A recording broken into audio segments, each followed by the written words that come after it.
Éternel, le matin tu entends ma voix, le matin je me tourne vers toi et je regarde. Que la première chose qui sorte de votre bouche le matin, lorsque votre tête est encore sur l'oreiller, soit un cri vers Dieu. Je t'aime, Seigneur. J'ai besoin de toi, Seigneur. Aide-moi, Seigneur. C'est le premier cri qui sort de ma bouche le matin. J'ai encore besoin de toi aujourd'hui. Fais-moi dès le matin entendre ta bonté, car je me confie en toi. Fais-moi connaître le chemin où je dois marcher, car j'élève à toi mon âme, que tes pensées, ô Dieu, me semblent impénétrables. Je m'éveille et je suis encore avec toi. Très peu se réveillent l'âme entière prête à aimer Dieu et les gens. Je pense que le grand commandement établit le programme de nos matins, de nos après-midi, ainsi que de nos soirs. Nous devons aimer Dieu de tout notre cœur, de toute notre âme, de toute notre force, de toute notre pensée, lorsque nous nous réveillons le matin. Nous devons également nous préparer à aimer notre prochain, à le servir comme nous-mêmes. Ce que nous voulons dans la routine du matin, c'est être remplis du Saint-Esprit. Nous voulons quelque chose qui nous donne un zèle pour la gloire de Christ durant le travail de la journée. Nous voulons être fortifiés pour faire face à tout ce que la journée peut mettre sur notre chemin. Dieu ne se fatigue jamais, il n'est pas frustré, il ne vieillit pas, il n'est pas confus, il n'essaie pas de trouver des réponses aux problèmes. Dieu ne va vers personne d'autre pour demander quoi que ce soit. Il a tout en lui, n'est-ce pas fabuleux ? Il est de votre côté, il est pour vous, c'est un grand Dieu, c'est un Dieu redoutable, un Dieu puissant. Adorez-le tout simplement. Dites par exemple le lundi matin, je veux juste t'adorer et je t'adorerai toute la journée, durant le déjeuner et le soir quand je me coucherai sur mon lit, je t'adorerai encore. Quand je me réveillerai mardi, je t'adorerai. Mercredi également, toute cette semaine, oh Dieu, je vais t'adorer, je vais te bénir, je vais bénir le Seigneur, lui donner la gloire. Je vous promets que tout sera différent la semaine suivante. Quelle est la grandeur de Dieu ? Quelle est l'étendue de sa puissance? Il est extraordinaire, redoutable, alléluia. Vous pouvez aller sur l'étoile la plus élevée, il y est déjà. Dans la vallée la plus basse, il y est déjà. Par-dessus tout, je voudrais que vous sachiez ceci. Le Seigneur est avec vous.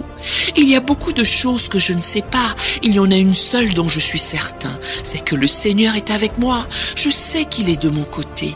Il est pour moi, contre moi, et il est avec vous et pour vous. Vous ne serez jamais heureux en dehors de Dieu, vous n'aurez jamais la paix. Quand il vient, qu'il entre dans votre vie, il est le prince de paix et il apporte la paix. Soudain, vous vous mettez à vous voir de la façon dont il vous voit, qu'il vous aime. Il a un plan merveilleux pour votre vie. Il dit, car je connais les projets que j'ai formés sur vous, dit l'Éternel, projets de paix et non de malheur, afin de vous donner un avenir et de l'espérance. Il veut vous dire, je sais qu'il y a un ennemi dehors qui te déteste, qui veut te détruire, mais si tu restes avec moi, je vais t'aider à prendre soin de toi, je vais t'aider à faire face à l'ennemi, je vais te donner le pouvoir de prendre soin de tout ce dont tu as besoin. Tu ne vas pas vivre par toi-même, tu vas vivre avec moi, tu vas me suivre, tu vas m'obéir, tu vas réaliser mon dessein, mon plan pour ta vie. L'ennemi a un plan, mais tu te retires de son plan. Tu dois lui dire, je me retire de ton plan, je me connecte au plan de Dieu pour ma vie. Sachez que Dieu a déjà tout prévu. Il vous a précédé de 10, 20, 30 ans. Il connaît réellement la fin du début.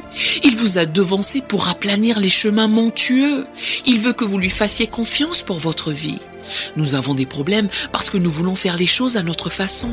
Je ne veux pas écouter ce que Dieu a à dire. Seulement, nous nous débattons par la suite, nous tournons en rond.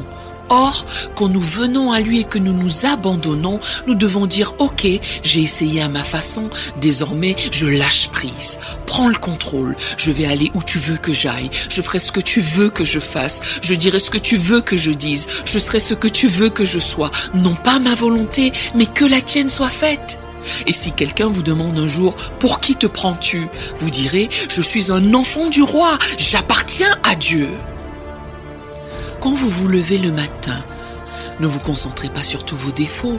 Regardez-vous dans le miroir et osez dire « Je suis beau, je suis belle, je suis unique en mon genre, je suis trié sur le volet par Dieu Tout-Puissant, j'ai de la valeur. » Vous êtes ce que Dieu dit que vous êtes. Les gens ont peut-être essayé de vous enfoncer en disant ce que vous ne pouvez pas devenir. Laissez cela entrer par une oreille et sortir par l'autre. Ce que quelqu'un a dit de vous ne détermine pas votre destin. C'est Dieu qui le fait. Vous devez savoir non seulement ce que vous êtes, mais ce que vous n'êtes pas En d'autres termes, je ne suis pas celui que les gens disent que je suis ce que Dieu dit que je suis. Je ne suis pas la queue, je suis la tête. Je n'emprunterai pas, je prêterai. Je ne suis pas maudit, je suis béni. Quelqu'un a peut-être prononcé des paroles négatives sur vous, même lorsque vous étiez jeune. Sachez qu'avant que quelqu'un puisse vous maudire, Dieu a déjà prononcé une bénédiction sur vous. Avant que vous ne soyez formé dans le ventre de votre mère, Dieu vous connaissait, il vous a approuvé. Quand Dieu vous a créé, il a fait un pas en arrière et a dit « c'est très bien ça, c'est du bon boulot, un autre chef-d'œuvre ». Il vous a marqué du sceau de son approbation. D'autres personnes peuvent essayer de vous désapprouver. Ne vous sentez pas inférieur ou moins que rien. Notre attitude devrait être « je suis approuvé par le Dieu Tout-Puissant, je suis accepté ». Vous pouvez vous sentir non qualifié, sachant qu'avant votre naissance, Dieu vous a déjà armé, nanti, il ne vous manque rien. Les gens peuvent essayer de vous pousser vers le bas. Seulement, quand vous savez que Dieu vous a approuvé, vous réalisez que vous n'avez pas besoin de l'approbation des autres. Vous dites « j'ai été équipé, habilité, oint par le Créateur de l'univers ». Levez-vous le matin et invitez de bonnes choses dans votre vie. Dites « je suis béni, je suis fort, j'ai du talent, je suis discipliné, je suis concentré, je suis prospère ». Prenez ce que vous avez, tirez-en le meilleur parti. Dieu vous a fait tel que vous êtes dans un but précis. Il vous a donné votre apparence, votre taille, votre couleur de peau, votre nez, votre personnalité. Rien en vous est le fruit du hasard. Vous n'avez pas été négligé, vous n'avez pas été lésé. Dieu a dit dans Éphésiens, « Tu es mon chef-d'œuvre ». Au lieu de vous dénigrer, de vous sentir peu attirant, trop grand, trop petit, pas assez de ceci, trop de cela, osez vous lever le matin en disant « Je suis un chef-d'œuvre, je suis créé à l'image du Dieu Tout-Puissant ». Je me demande ce qui se passerait si tout au long de la journée, pas en face des gens, mais dans l'intimité, sous la douche, en conduisant au travail, à voix basse, au lieu de nous rabaisser, de nous discréditer, de nous concentrer sur nos défauts, que se passerait-il si nous avions l'audace, comme David, de dire « Je suis incroyable, je suis merveilleux, j'ai de la valeur, je suis un chef-d'œuvre, je suis l'enfant du Dieu Tout-Puissant ». Vous n'aurez pas cette mentalité de faible, de vaincu, de je ne suis que moyen, non.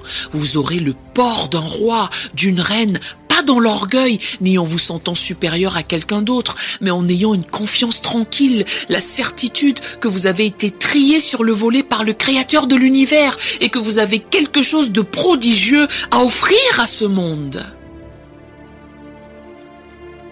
Nous aimerions vous donner l'opportunité de faire de Jésus le Seigneur de votre vie.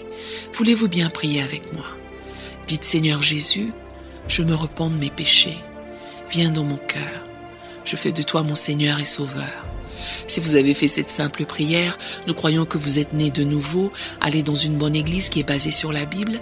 Donnez à Dieu la première place. Nous espérons de tout cœur que ce message vous encouragera. Si vous connaissez quelqu'un qui peut être encouragé, s'il vous plaît, envoyez-le lui. Édifions le corps de Christ ensemble. Nous publions un nouveau message chaque lundi. Appuyez sur la cloche des notifications pour vous le rappeler. Merci infiniment de nous soutenir en vous abonnant à notre chaîne. Que Dieu vous bénisse abondamment.